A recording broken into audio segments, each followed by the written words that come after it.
Welcome to this super simple happy birthday card tutorial. Keep watching to see how to make this card. Shown here are all of the supplies that I used for this card, and all of the specific items, pens, etc. are linked down below, and as always, the rhinestone is of course optional. To start this card, I took my pencil and I simply drew out the design, which in this case is just lettering, onto the cardstock that I was using. As you may be able to see here, I first drew 2 horizontal lines to make sure that the lettering was nice and straight.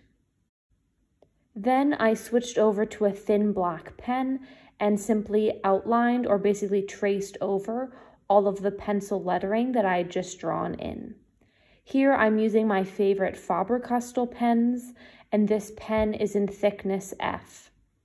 As you can see, I kind of drew in the lettering in 2 stages. So I first did all of the vertical lines or components of the lettering, and then I simply rotated my card and did kind of the horizontal elements of the lettering.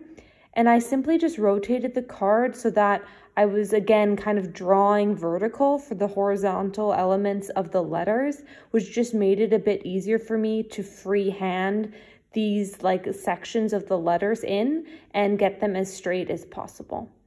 If you want super straight lines for your letters, of course, use a ruler or another straight edge.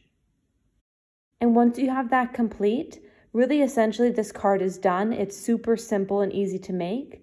A super easy way to customize this design would be to, of course, change the pen color or pen thickness that you're using.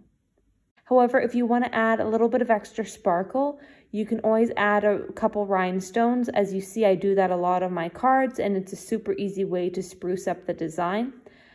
I chose to just add 1 clear rhinestone in the O of the letter or word of. And then I just took some fast drying glue and glued that on. I hope you enjoyed this tutorial for essentially 2 different versions of a super simple happy birthday card. Thanks so much for watching.